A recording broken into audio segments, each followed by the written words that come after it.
चलिए अपने सामने लिखा है कक्षा 10वीं की गणित की प्रश्नावली 5.2 का क्वेश्चन नंबर 9। इसे सॉल्व करेंगे हम। अरिथमेटिक प्रोग्रेशन यानी समांतर श्रेणी के क्वेश्चन सॉल्व कर रहे हैं। तो हम देखते हैं क्या लिखा है क्वेश्चन में। यदि किसी एपी के तीसरे और 9वें पद क्रमशः 4 और -8 है तो बताइए इस श्रेणी का कौन सा पद शून्य होगा। ये आपको बताना है। दिया है हमको तीसरा और 9वां पद। तो सॉल्यूशन करेंगे। सॉल्यूशन दिया है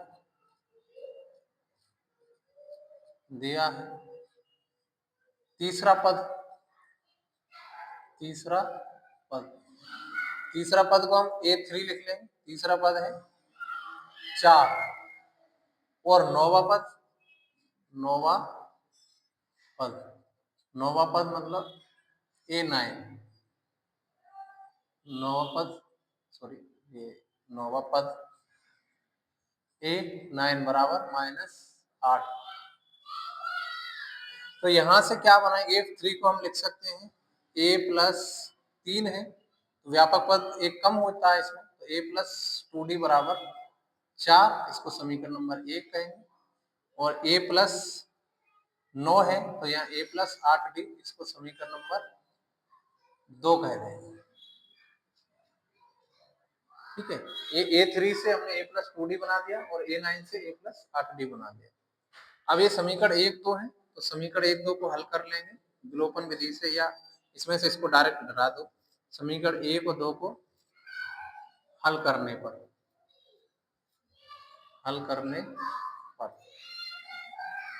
तो A+2D बराबर 4 और A+8D बराबर -8। ये माइनस और ये प्लस हो जाएगा। यहाँ इस चिन्ह को देख के तो A से A कट जाएगा, 8 में से 2 घटाओगे तो -6D और 8 और 4 12। इस प्रकार D बराबर हमको मिलेगा -2। 6 इसके नीचे चला जाएगा, 6 दूना 12। तो D का मान मिल गया हमको -2। अब D का मिल गया तो अब हम A का मान भी निकाल सकते हैं। तो समीकरण 1 में D का मान रख देते हैं। समीकरण 1 में D का मान रखने पर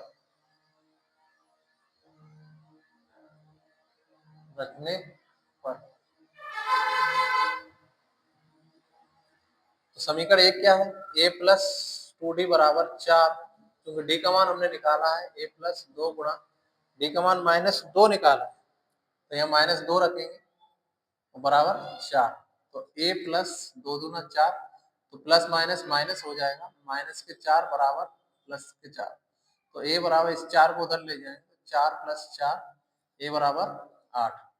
तो A का मान भी हमको 8 प्राप्त हो गया। अब इन्होंने कहा तो इसका कौन सा पद शून्य होगा। तो मान लेते हैं माना इस श्रेणी का nवां पद शून्य है। माना इस श्रेणी का nवां पद शून्य होगा। nवां पद शून्य होगा अर्थात an बराबर कितना होगा, शून्य होगा। क्योंकि an को हम लिखते हैं A+n-1 इंटू D बराबर 0। तो n का मान यहाँ से निकाल लेंगे हम। A और D के मान हमें पता है। A का मान 8 है और D का मान हमने -2 निकाला था। तो A का मान 8 रख दिया, प्लस n-1 और D का मान -2 बराबर 0। इस 8 को उधर ले जाएंगे तो ये बन जाएगा -2n-1। इस 2 को इधर लिख दिया और 8 को उधर ले गए तो -8। अब 2 इसके नीचे भेज देंगे तो ये बन जाएगा n-1 बराबर -8/-2, 2 चौक 8, अर्थात n बराबर n-1 बराबर 4 और n बराबर 4 + 1 यानी n बराबर 5। अर्थात हम कह सकते हैं कि इस श्रेणी का पांचवा पद है वो शून्य होगा। ओके, अगला क्वेश्चन देखते हैं। अगले क्वेश्चन में क्या लिखा है। देखिए अगला जो क्वेश्चन है वो प्रश्न क्रमांक 10 है। वो लिखा है किसी एपी का 17वां पद उसके 10वें पद से 7 अधिक है तो उसका सार्वंतर ज्ञात करिए। कि डी का मान बताना है, क्योंकि दिया क्या क्या है, 17वां और 10वां पद का अंतर दिया है। सॉल्यूशन दिया है 17वां पद, एपी का 17वां पद, 17वां पद, 17वां पद बराबर है 10वें पद से 7 अधिक। तो 10वें पद से 7 अधिक है, मतलब बराबर प्लस 7। 10वें पद में 7 जोड़ दो तो 17वें पद के बराबर होता है। क्योंकि 17वां पद मतलब कि हम लिख सकते हैं A17 और इसको A10 plus 7, this is implies to. और ये A17 को हम लिखेंगे A प्लस 16D और इसको लिखेंगे A प्लस 9D प्लस 7। अब दोनों तरफ A दिख रहा है, A से A काट सकते हैं, इस 9D को अब इधर ले आएंगे तो 16D माइनस 9D बराबर 7। 16 में से 9 घटाओगे तो 7D बराबर 7, अर्थात D बराबर 7/7, यानी D बराबर 1। और इसी क्वेश्चन में हमको निकालना क्या, सार्वंतरी निकालना था, अर्थात D बराबर 1 है। अतः इस प्रश्न क्रमांक 10 का जो अंतर है वो सॉरी D बराबर 1 है, ये सार्वंतर हमने ज्ञात कर लिया। चलिए अगला क्वेश्चन देखते हैं। देखिए क्वेश्चन नंबर 11, अगला क्वेश्चन है एपी 3, 15, 27, 39 का कौन सा पद उसके 54वें पद से 132 अधिक होगा। तो पहले तो इस श्रेणी का हम ये निकाल लें कि इस श्रेणी का 54वां पद कितना है और उसमें 132 जोड़ दें, तो फिर वो मान लें कि वो nवां पद है, तो n का मान निकाल लेंगे तो निकल जाएगा। क्योंकि देखते हैं दिया है, पहले लिख लेते हैं सॉल्यूशन। दिया है एपी का पहला पद a बराबर 3, सार्वंतर d बराबर 15 में से 3 घटाएंगे तो 15 माइनस 3 बराबर 12, यानी d बराबर 12 दिया है। और इसका 54वां पद निकालते हैं पहले। तो इसका 54वां पद A54 हमें निकालना है, चलिए निकालते हैं। A54 मतलब n का मान 54 रखना है। तब इस श्रेणी का, तब A54 बराबर क्या होगा, A प्लस 53D, A 54 बराबर, क्योंकि A और D के मान हमारे पास है, A का मान 3 और D का मान 12 है। तो 3 प्लस 53 गुणा D का मान 12 है, तो 3 प्लस 12 3 36 और 12 5 60 और 3 63, 636। इसे जोड़ने पर 639, A54, यानी इस श्रेणी का जो 54वां पद है वो 639 है। 12 3 36 और 12 5 60 और 3 63 और 6 3 9, सही है। 54वां पद कितना मिला हमको, 639।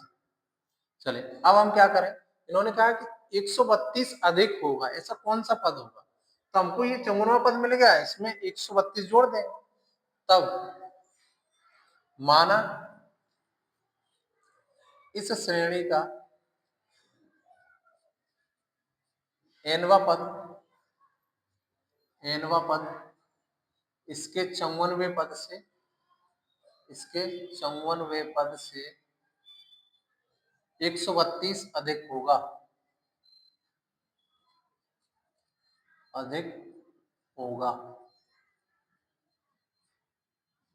तो इसका nवां पद, nवां पद के लिए फॉर्मूला हम an लगा दें, क्योंकि 54वां पद कितना हमने निकाला था, 639 प्लस और 132, तो इन्हें जोड़ देंगे, 9 2 11, 3 3 6, 1 7 और 6 1 7, 771। an बराबर 771, क्योंकि an को हम लिख सकते हैं a plus n minus 1 into D बराबर 771। a और d के मान हमारे पास है, a का मान 3 है, n माइनस 1, d का मान 12 है, बराबर 771। 3 को उधर ले जाएंगे तो 12n माइनस 1 बराबर 771 और माइनस 3, 771 में से 3 घटाएंगे तो 768, 768, 12n माइनस 1। अब 12 इसके नीचे भेजेंगे तो n माइनस 1 बराबर 768 बटे में 12, 12 का भाग देंगे तो 12 6 72, 4 12 चौक 48, ये कट गया। तो n माइनस एक बराबर कितना है 64, और इस n को एक, इस एक को उधर ले जाएंगे तो 64 प्लस एक बराबर 65, n बराबर 65। क्योंकि यहाँ n का मान हमने 65 निकाला है, अतः इस श्रेणी का जो nवा पद है, अतः इस श्रेणी का 65वां पद, 65वां पद इसके 54वें पद से 132 अधिक होगा, अधिक होगा। That's all. Okay, thank you.